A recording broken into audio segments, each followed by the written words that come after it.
आकर्षित लैंडमार्क, सपनों का घर जैसा आप चाहते हैं हम बनाते हैं। 1, 2 एवं 3 BHK ready position flat. Call 9827321321। मैं निवेदन करूंगा इस अवसर पर माननीय मुख्यमंत्री महोदय से कि वे अपने संबोधन के लिए पधारें, उद्बोधन के लिए पधारें। बोलिए भारत माता की, बिरसा भगवान की। मंच पर विराजमान हमारे प्रिय प्रधानमंत्री, दुनिया के सर्वाधिक लोकप्रिय नेता श्रीमान नरेंद्र मोदी जी, हमारे राज्यपाल आदरणीय मंगूभाई पटेल जी, केंद्रीय मंत्रिमंडल के माननीय सदस्यगण, आदरणीय नरेंद्र सिंह जी, आदरणीय ज्योतिरादित्य जी, आदरणीय वीरेंद्र कुमार जी, आदरणीय प्रहलाद जी, भारतीय जनता पार्टी के प्रदेश के अध्यक्ष और सांसद भाई VD शर्मा जी, मेरे मंत्रिमंडल के सभी सहयोगी साथीगण, माननीय सांसदगण और यहां उपस्थित जहां तक मेरी दृष्टि जा रही है, दूर दूर केवल जन सैलाब दिखाई दे रहा है। राजधानी आज और मध्य प्रदेश जनजातीय रंग में रंग गया है। ऐसे मेरे प्रिय बहनों, भाइयों, भांजे भांजियों, आप सबको प्रणाम, आप सबको राम राम। मैं आज भगवान बिरसा को प्रणाम करते हुए, क्योंकि उन्होंने हमारे आदिवासी जनजाति समाज को अंग्रेजों के शोषण से मुक्ति दिलाने के लिए जबरदस्त संघर्ष किया था और अपने देश की आजादी के लिए अपना बलिदान दिया था। बिरसा भगवान को प्रणाम। लेकिन आज प्रधानमंत्री जी को हम धन्यवाद देना चाहते हैं, उनका स्वागत करना चाहते हैं। बिरसा भगवान के इस योगदान को प्रणाम करने के लिए हमारे यशस्वी प्रधानमंत्री माननीय नरेंद्र मोदी जी ने उनके जन्मदिन को जनजातीय गौरव दिवस के रूप में मनाने का पूरे हिंदुस्तान में फैसला किया।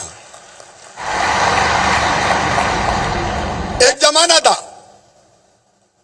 जब एक पार्टी राज करती थी, उसने एक खानदान के अलावा आजादी की लड़ाई का योगदान श्रेय और किसी को नहीं दिया। लेकिन प्रधानमंत्री जी, भगवान बिरसा का सम्मान संपूर्ण जनजातीय समाज का सम्मान है। भारत माता पे यह कर्ज था, ऐसे सच्चे सपूतों का, जनजातीय योद्धाओं का। सचमुच में आपने भारत माता का के ऊपर जो कर्ज था वो कर्ज उतारा है जनजातीय गौरव दिवस की घोषणा करके। और इस फैसले के लिए एक बार दोनों हाथ ऊपर उठा के तालियां बजा के प्रधानमंत्री जी का स्वागत कीजिए, प्रधानमंत्री जी का अभिनंदन कीजिए। राजा रघुनाथ शाह, शंकर शाह, टंट्या मामा, भीमा नायक, खज्जा नायक, राजा विभूत सिंह, बादल भोई, एक नहीं कितने जनजाति योद्धा थे जिन्होंने सब कुछ न्योछावर किया था देश की आजादी के लिए। ये उनका सम्मान है। लेकिन आज मैं हृदय से और केवल अपनी ओर से नहीं, मध्य प्रदेश की 8.5 करोड़ जनता की ओर से प्रधानमंत्री जी का स्वागत करना चाहता हूं। इसलिए कि ये राजधानी भोपाल ये केवल नवाबों का इतिहास नहीं था, यहाँ कभी गोंडवाना का राज हुआ करता था। भोपाल से लेके किन्नौरगढ़, गढ़ा मंडला, संग्रामपुर, ये 52 गढ़ थे और उनमें से एक गढ़ की रानी थी, रानी कमलापति। छल से, कपट से आया था अफगानिस्तान से दोस्त मोहम्मद खां। पहले इस्लाम नगर को लूटा, बाद में भोपाल पे कब्जा करने के बाद किन्नौरगढ़ पर भी उसकी गिद्ध दृष्टि गई और रानी पर भी उसकी बुरी नजर थी। रानी के बेटा नवल शाह वीरता पूर्वक लड़े लेकिन लाल घाटी पर शहीद हो गए। और जब रानी को यह समाचार मिला और उनको यह लगा कि वो अपने राज्य का संरक्षण नहीं कर पाएंगी और अपने सम्मान की रक्षा नहीं कर पाएंगी, तो रानी ने छोटे तालाब में जल जोहर किया, जल समाधि ले ली। रानी की गाथाएं भोपाल के जनजीवन में हर कोई गाता था। बचपन में हम कहते थे ताल तो भोपाल ताल और सब तलैया, रानी तो कमलापति और सब रनैया। लेकिन रानी भुला दी गई। इतिहास में उचित स्थान ना अंग्रेजों ने दिया ना कांग्रेस ने दिया, लेकिन धन्य है नरेंद्र मोदी जी, आपने हबीबगंज रेलवे स्टेशन का नाम रानी कमलापति रेलवे स्टेशन रख के खड़े होके दोनों हाथ ऊपर उठा के ताली बजा के स्वागत कीजिए, ढोल नगाड़े बजाइए, आनंद का प्रकटीकरण कीजिए, चारों तरफ से गूंज हो जाए। प्रधानमंत्री जी, आपने रानी का सम्मान बढ़ाया है, आपने जनजाति का सम्मान बढ़ाया है, आपने आदिवासी समाज का सम्मान बढ़ाया है, आपने भोपाल और मध्य प्रदेश का सम्मान बढ़ाया है। मैं प्रणाम करता हूं प्रधानमंत्री जी, आपको प्रणाम करता हूं। मुझे भी स्वागत करना चाहते हैं प्रधानमंत्री जी का। वैक्सीन के रूप में पहले दुनिया वैक्सीन बनाती थी, भारत नहीं बना पाता था। वैक्सीन बनी भी और वैक्सीन 107 करोड़ से ज्यादा लोगों को लगी। ये वैक्सीन का डोज नहीं, प्रधानमंत्री जी आपने जिंदगी का डोज हमारी जनता को दिया है, फ्री में दिया है। और जब दोनों हाथ ऊपर उठा के फिर ताली बजा के स्वागत कीजिए प्रधानमंत्री जी का, अभिनंदन कीजिए प्रधानमंत्री जी का। प्रधानमंत्री जी, हम इसलिए भी आपका स्वागत करना चाहते हैं कि डीजल और पेट्रोल की कीमतें ऐतिहासिक रूप से घटी है और ये किसान छोटे छोटे मेरे आदिवासी भाई बहन, ये इसलिए भी अभिनंदन करना चाहते हैं कि 1200 की डीएपी की बोरी 2400 हो गई। कंपनियों ने कीमत बढ़ाई लेकिन घटा के आपने केवल 1200 में दी है। मैं कितना स्वागत करूं, समय की सीमा है। रोटी कपड़ा मकान, पढ़ाई लिखाई दवाई और रोजगार का इंतजाम आपने गरीबों का किया है, जनजाति समाज का किया है। इसलिए एक बार फिर मैं मध्य प्रदेश की 8.5 करोड़ जनता और इस जनजाति समाज की ओर से आपका हृदय से स्वागत करता हूं, आपका हृदय से अभिनंदन करता हूं। बहनों और भाइयों, मैं आपका भी स्वागत करता हूं। 700 किलोमीटर से चले आ रहे हैं, कई तो परसों चले और कई जिलों से कल चले, अलग अलग जगह ठहरे। बहनों और भाइयों, आपको कोई तकलीफ तो नहीं हुई ठहरने में? सब आनंद के साथ आए। लेकिन कांग्रेस सवाल उठा रही है कि क्यों जनजातीय सम्मेलन कर रहे हैं, पैसे की फिजूल खर्ची है, फिजूल खर्ची। दो पूर्व मुख्यमंत्री हम पे हमला कर रहे हैं, कोर्ट में जा रहे हैं कुछ लोग जो कहते थे भारतीय जनता पार्टी की सरकार आदिवासी विरोधी है, जनजाति विरोधी है। अब उनके पेट में दर्द हो रहा है। वो आईफा जैसे आयोजन करके हीरो हीरोइन पे करोड़ों रुपया खर्चा कर दे, वो फिजूल खर्ची नहीं थी। और हम जनजाति भाई बहनों को बुला के जनजाति गौरव दिवस मनाए, तो ये फिजूल खर्ची है? बताओ, ये फिजूल खर्ची है क्या? ये सम्मेलन होना चाहिए था कि नहीं? आप सबका मैं इसमें स्वागत करता हूं। और ये केवल सम्मेलन नहीं है मेरे जनजाति बहनों और भाइयों, ये गरीब की और आदिवासी की जिंदगी बदलने का अभियान है जो प्रधानमंत्री नरेंद्र मोदी जी ने प्रारंभ किया है। हमें कहते हैं आदिवासी विरोधी, आज मैं कह सकता हूं इस मंच से, अगर गरीबों और जनजाति समाज का सबसे बड़ा हितैषी और मसीहा हिंदुस्तान में कोई है तो उनका नाम है श्रीमान नरेंद्र मोदी। एक नहीं कितनी योजनाएं, अगर गिनाऊंगा तो रात हो जाएगी। लेकिन आज जिन योजनाओं को प्रारंभ करने आए, राशन आपके गांव, दोनों तरफ गाड़ियां खड़ी है। मुझे एक बूढ़ी माँ ने कहा राशन के बारे में, अरे दोनों कोरोना के दोनों लहर में अकेले मध्य प्रदेश को 9,857 करोड़ रुपए का मुफ्त में अनाज दिया मोदी जी ने। सबको राशन, फ्री राशन। धन्यवाद मोदी जी, एक बार फिर स्वागत कीजिए। और बाकी नाम मात्र के पैसों में दे रहे हैं। लेकिन एक अम्मा मुझे मिली और उसने मुझे कहा कि हम टोलों मजरों फालियों में रहते हैं, अनाज लेने दूर जाना पड़ता है 4-4 किलोमीटर, कई बार दुकान बंद रही तो मिल नहीं पाता। क्या ऐसा नहीं हो सकता कि राशन हमारे घर पे, हमारे गांव में मिल जाए? और तभी राशन आपके गांव योजना बनी।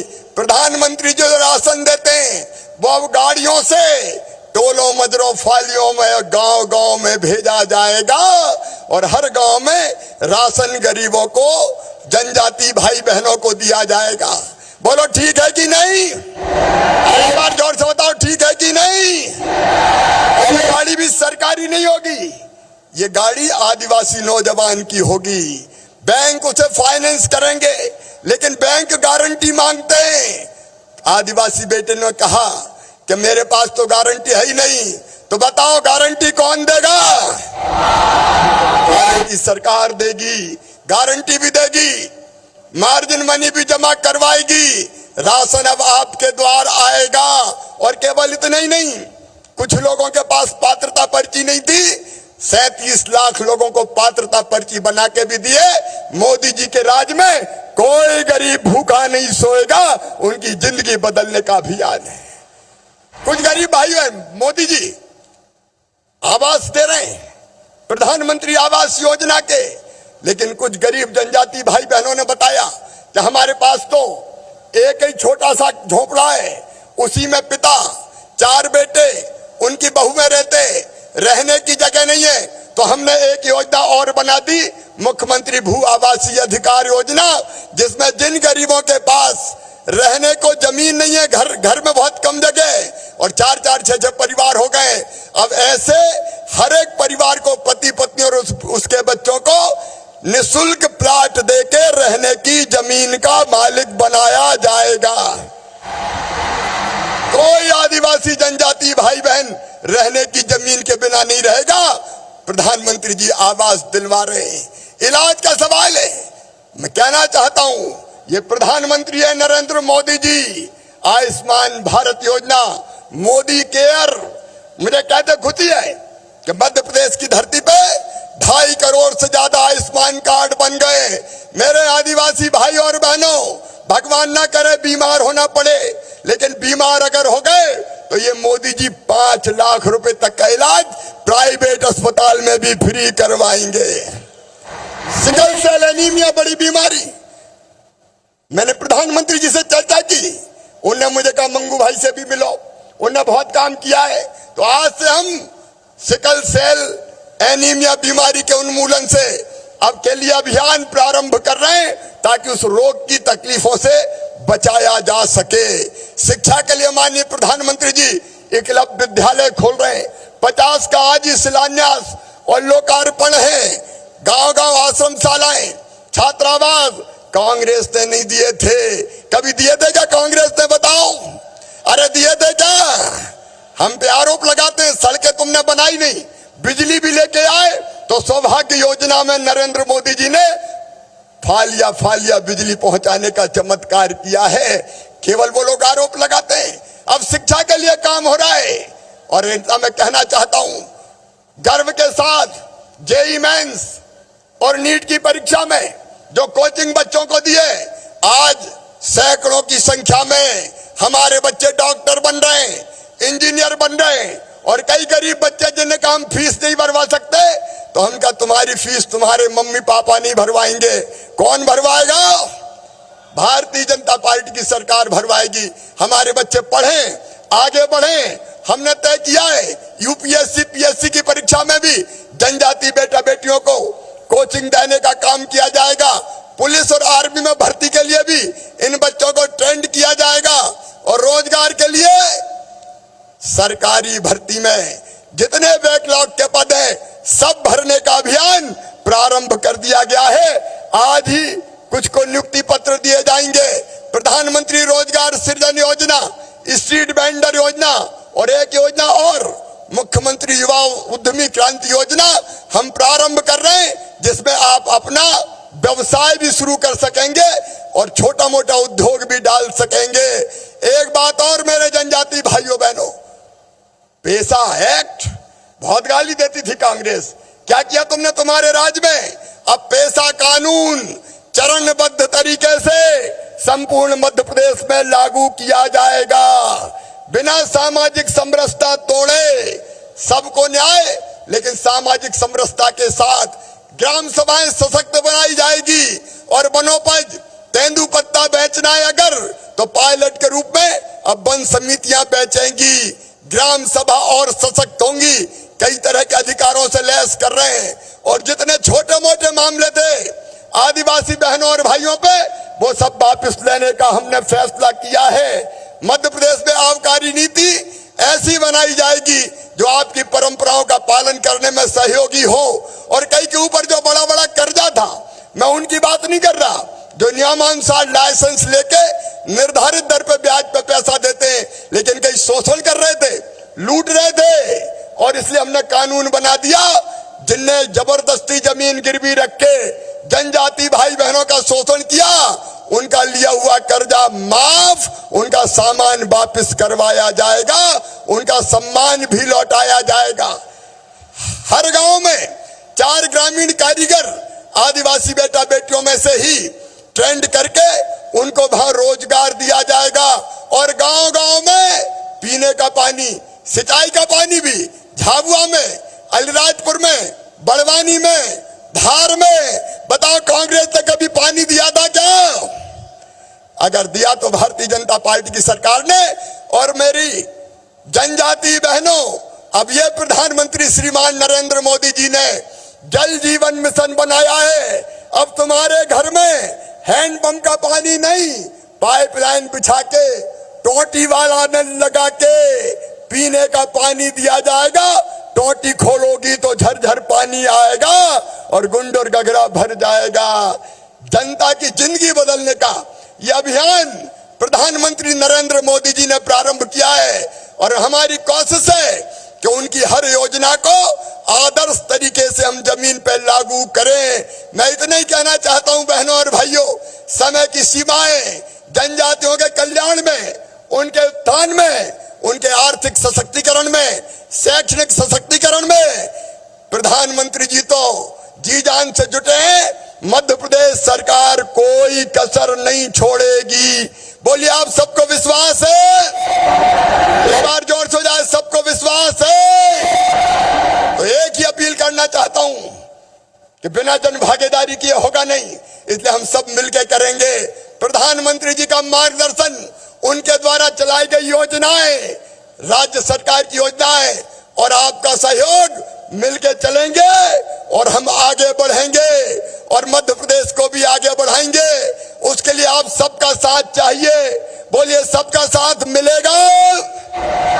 तो एक बार मेरे साथ दोनों हाथ ऊपर उठा के, दोनों मुट्ठी बांध के बोलिए, भारत माता की, बिरसा भगवान की, हर हर नर्मदे। बिना किसी विलंब के जिनको सुनने ये जन सैलाब उमड़ा है, चारों तरफ नरमुंड ही नरमुंड दिखाई दे रहे हैं, ऐसे हमारे हृदय के हार, भारत के मुकुटमणि श्रीमान मोदी जी से प्रार्थना करता हूं कि वो आए और आप सबको संबोधित करें। और एक बार फिर जोरदार तालियां, ढोल नगाड़े बजा के स्वागत कीजिए, अभिनंदन कीजिए, वंदन कीजिए। बहुत बहुत धन्यवाद।